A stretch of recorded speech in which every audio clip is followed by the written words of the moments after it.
హైదరాబాద్ రాయదుర్గంలో సంచలనం రేపిన సాఫ్ట్వేర్ ఉద్యోగి సురేందర్ కిడ్నాప్ కథలో ట్విస్ట్ల మీద ట్విస్ట్లు వెలుగులోకి వస్తున్నాయి. సురేందర్ సోదరి నిఖితతోనే ఈ కిడ్నాప్ డ్రామాకు కథ, స్క్రీన్ ప్లే, డైరెక్టర్. తన ప్రియుడితో కలిసి ఆడిన కిడ్నాప్ ప్లాన్ రివర్స్ అవడంతో అరెస్ట్ అయిన నిఖిత అండ్ గ్యాంగ్ గతంలోనూ ఇదే తరహా కిడ్నాప్లు చేసి పలువురు నుంచి డబ్బులు వసూలు చేసినట్లు పోలీసులు తేల్చారు.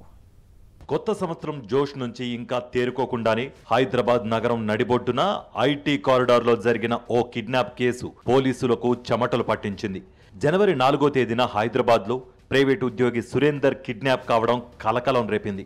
రాయదుర్గం పోలీస్ స్టేషన్ దగ్గరలోని కాజాగూడ లేక్ దగ్గర సురేందర్ను దుండగులు బలవంతంగా కారులోకి ఎక్కించుకుని వెళ్లారు. ఆ తర్వాత బాధితుడి భార్యకు కాల్ చేసి 2 కోట్ల రూపాయలు డిమాండ్ చేశారు. నగరం నడిబొడ్డున జరిగిన కిడ్నాప్ సమాచారంతో పోలీసులు అలర్ట్ అయ్యారు. సీసీ కెమెరా ఫుటేజ్ ద్వారా కాజాగూడ చెరువు దగ్గర సురేందర్ను గుర్తు తెలియని వ్యక్తులు తీసుకెళ్తున్న దృశ్యాలు సీసీ కెమెరాల్లో రికార్డ్ అయ్యాయి. వెంటనే అలర్ట్ అయిన పోలీసులు 6 బృందాలతో కిడ్నాపర్ల కోసం వేట మొదలుపెట్టారు. ఆ తర్వాత ఈ కిడ్నాప్ స్టోరీలో హై డ్రామా మొదలైంది. ఈ క్రమంలోనే కిడ్నాపర్లు ఓ కారులో కర్నూలు జిల్లా ఆత్మకూరు సమీపంలో ఉన్నట్లు అక్కడి ఫారెస్ట్ సిబ్బంది గుర్తించారు. ఫారెస్ట్ చెక్ పోస్ట్ వద్ద కారు ఆపకపోవడంతో పోలీసులకు అనుమానం పెరిగింది. మాస్కులు కూడా ఉండడంతో అనుమానం వచ్చిన ఫారెస్ట్ గార్డ్స్ వెంటనే పోలీసులకు సమాచారం ఇచ్చి వెంబడించారు. పోలీసులు వెంటపడుతున్నారని తెలిసి కిడ్నాప్ అయిన సురేందర్ చేతనే స్వతహాగా వెళుతున్నానని కుటుంబ సభ్యులకు చెప్పించారు. అప్పటికే హైదరాబాద్ నుండి వెళ్లిన టీం స్పాట్కు చేరుకోవడంతో నిందితులు సురేందర్ను వదిలేసి పారిపోయారు. కొందరు కిడ్నాపర్లను పోలీసులు పట్టుకున్నారు. Cousin brother and his wife also both are software employees. వాళ్ళకి కొంచెం వెల్ ఆఫ్ ఉన్నారు.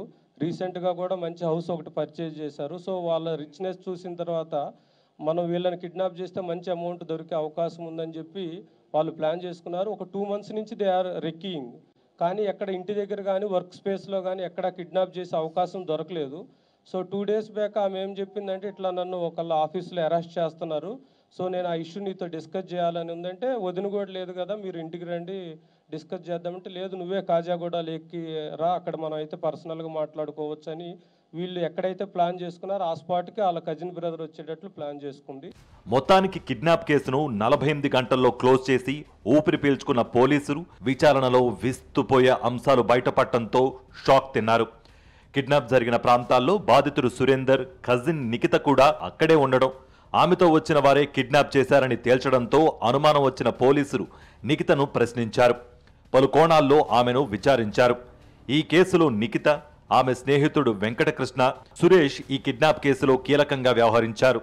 సురేందర్ సోదరి నిఖిత సహకారంతోనే కిడ్నాప్ జరిగినట్లు పోలీసులు గుర్తించారు. సురేందర్ను ఆమెనే రాయదుర్గం పిలిపించి కిడ్నాపర్లకు అప్పగించినట్లు తేల్చారు.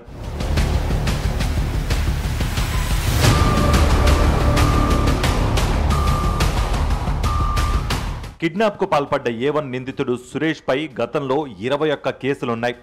నిఖిత, వెంకటకృష్ణ ఒకే చోట ఉద్యోగం చేస్తారు. ఇద్దరూ పెళ్లి చేసుకోవాలనుకున్నారు.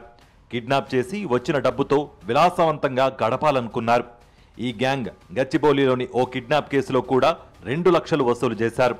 వెంకటకృష్ణపై 2 కేసులున్నాయని పోలీసులు తెలిపారు. సురేష్ అనే అతని మీద ఇప్పటికే 21 క్రిమినల్ కేసెస్ ఉన్నాయి.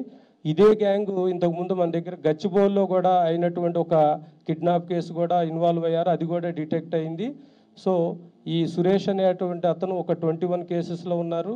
ఈ వెంకటకృష్ణ అనేటటువంటి అతను నిఖితకి ఎవరైతే అసిస్ట్ చేశారో వీళ్ళిద్దరూ ఒకే చోట ఎంప్లాయీస్గా చేస్తున్నారు. ఇద్దరు మ్యారేజ్ చేసుకోవాలనుకుంటున్నారు.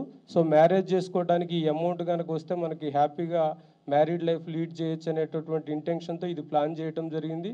మొత్తం 7గురు ఈ కేసులో ఇన్వాల్వ్ అయ్యారని గుర్తించారు. ముందుగా 2 కోట్లు డిమాండ్ చేసి అనంతరం 20 లక్షలు ఇచ్చినా చాలు అన్నారు నిందితులు. సురేందర్ సోదరి నిఖిత ఈ కేసులో కిడ్నాప్ సూత్రధారని తేల్చారు. డబ్బు కోసం తల్లిదండ్రులను చంపటం చూశాం, రక్తబంధాన్ని దూరం చేసుకోవడం విన్నాం, కానీ సోదరే అన్నను ఇలా కిడ్నాప్ చేయించాలనుకోవడం నేర చరిత్రలో ఇదే ఫస్ట్ టైం కావచ్చునని అంటున్నారు పోలీసులు. విలాసాలకు జల్సాలకు అలవాటు పడుతున్న సాఫ్ట్వేర్ ఉద్యోగులు ఏకంగా కిడ్నాప్లు చేయించడం కూడా తొలిసారే అని చెప్తున్నారు.